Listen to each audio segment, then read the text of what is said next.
What's going on, guys? Pictures by Schoolboy here, and welcome back to yet another video. In today's video, I'm going to be showing you guys how I retouch this picture from start to finish. This retouching video is a continuation video of a video I posted last week, and in that video I showed you guys how I shot this particular picture or these particular pictures, the lighting setup I used, and how this entire collaboration came about. So if you are watching this video and you haven't watched the first video yet, kindly go back and go and watch that video so that you get to know how these images were shot, and also when you are done with that, you would be able to appreciate this video because you will basically know how everything was shot and also how everything was edited. So yeah, this is a continuation of the video I posted last week, so make sure you check that video out. Let's get right into it. So this is the original shot, and as you can see, I have it open in Capture One.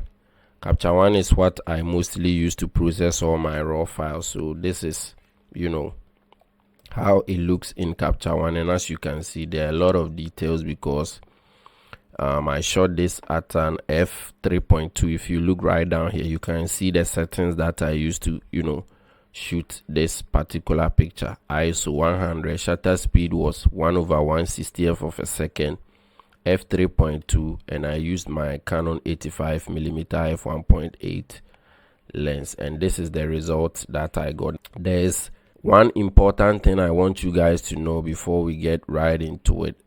Anytime you import your images to Capture One, or let's say Adobe Camera Raw, it automatically adds sharpness to the image.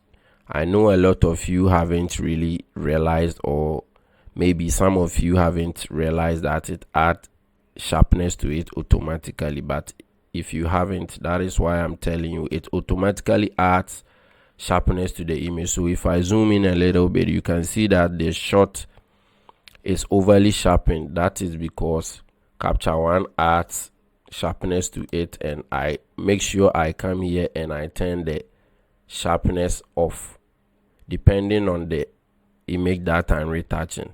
I shot this at an f3.2 and the camera was able to capture more details, so I didn't need any additional details, which is going to make retouching the skin a little difficult for me.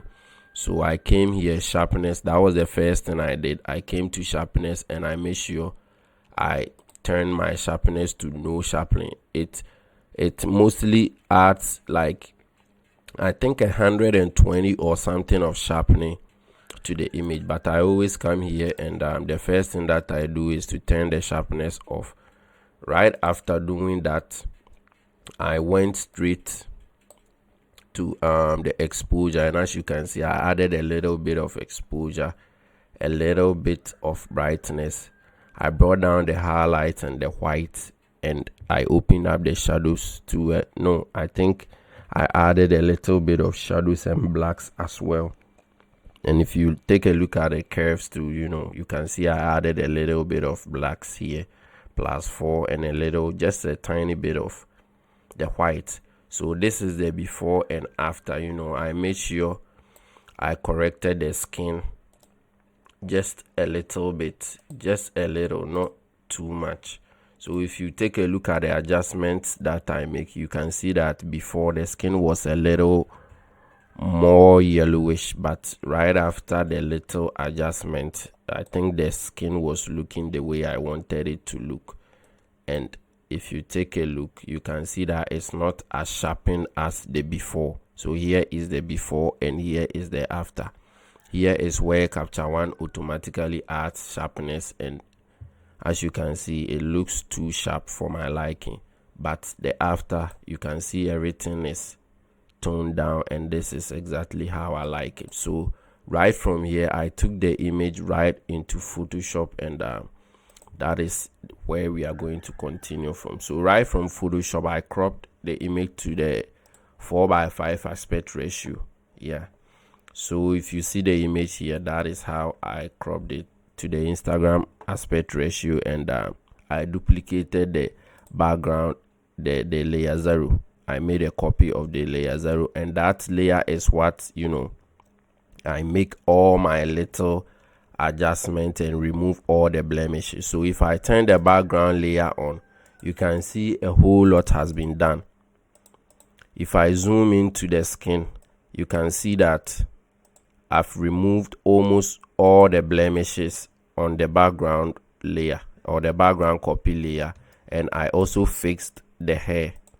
If you take a look at it, you can see it really looks good right from these little adjustments that I make here, which is taking off the blemishes and also fixing the hair. So if you take a look at this part of the hair, you could see that there were some stray hairs, and also the wig that she had on the hair, you know, I had to fix it and make it look as natural as possible. So if I turn it on, this is how it looks. And yeah, with fixing the hair, I use the liquify tool, so that can be found in filter and then liquify. So as you can see, there's also a shortcut to, you know, open liquify, which is Shift Control plus X. But yeah, if you are wondering how I was able to fix the wig and make it, you know, over or how it's looking now, that was what I used, which is liquify. So here is another quick before and after of, you know, how I did it, and I think it pretty looks amazing. So right from here, I began my frequency separation. So if I turn on the frequency separation layer, this is how it also looks. So right from removing all the blemishes and, you know, all the stray hairs, making sure the hair looks good and everything, I went straight on to frequency separation to, you know, work on the skin more. So here is a quick before and after of the frequency separation. Because I wanted to retain more details in the skin, I wanted to retain more texture, I used the higher radius in my frequency separation. So with the frequency separation, I used the radius of 10.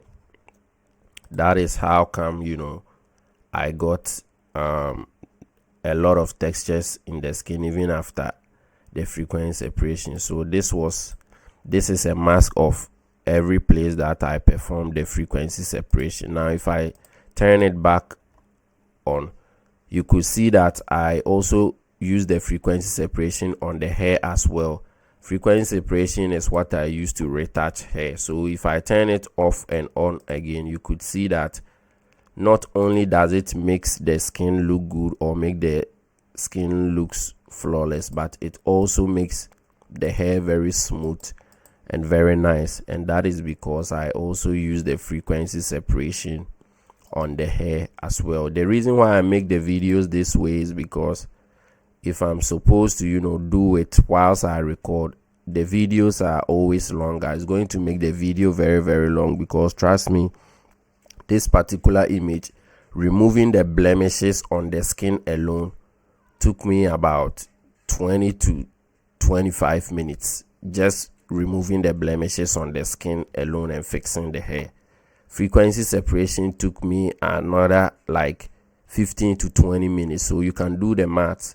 If I decide to, you know, do it whilst I make the video, it's going to make the video very, very long, and I don't think you would want to watch such a lengthy tutorial. That is why whenever I'm done, you know, I make sure I keep it and, you know, make the video for you guys and explain to make things a little faster and a little easier.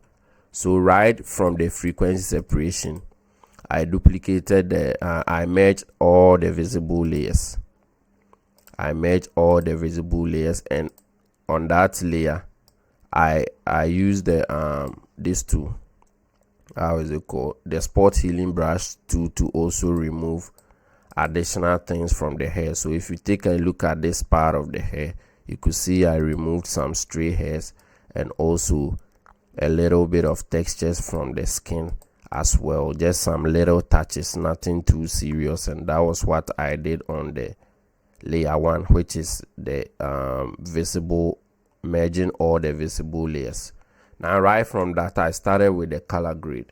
Now with the color grade, as you can see, I used 4, you know, layers of how do I even say it? I use 4 things to color grade this image. So I'm going to turn all on and start with the gradient map. I have a video on how to color grade with gradient map, and I think is the biggest video on this channel yet. It's a great way to color grade your image if you find color grading a little difficult or something. It's a very easy way. So I started with the gradient map, and with the gradient map is basically sampling colors from the skin tones to create a filter or a gradient. So if I open it, you can see from the gradient from the left side here, it starts from the dark brownish color because I sampled somewhere around the neck area, which is the same color, and from the highlights to I sampled somewhere around here or the nose, and with the midtones too I sampled a neutral place. So that was how I got this gradient or this filter to start to serve as a base for the color grade. So if I turn it on, you could see I've brought the opacity down to 25. Now if I bring it up to 100, this is how it looks, and you can see it's a little too much. So I brought the opacity down to 25, and I think it looked great. Now because she's a little bit dark skin, she's not really light skin, she has a little bit of melanin in her skin. So because of that, I wanted something which is going to enhance that melanin in her skin. So I created a black and white adjustment layer, and I turned the blend mode from normal to multiply. And right from that, I created a mask and made sure the filter only, or the black and white only, appeared on the skin. So here is a quick before and after. As you can see, it makes it a little darker, and also it makes the melanin in her skin pops out a little bit more. So that was what I did, and as you can see, the opacity was 10%. If I bring it all the way to 100%, this is how it looks. As a matter of fact, this is how it looks when you do it. So you change the blend mode from normal to multiply, and if you change it to multiply, this is how it looks, and then you bring the opacity down to 10%, and this is the final result. I think it really complements the melanin in her skin and brings it out more a little bit.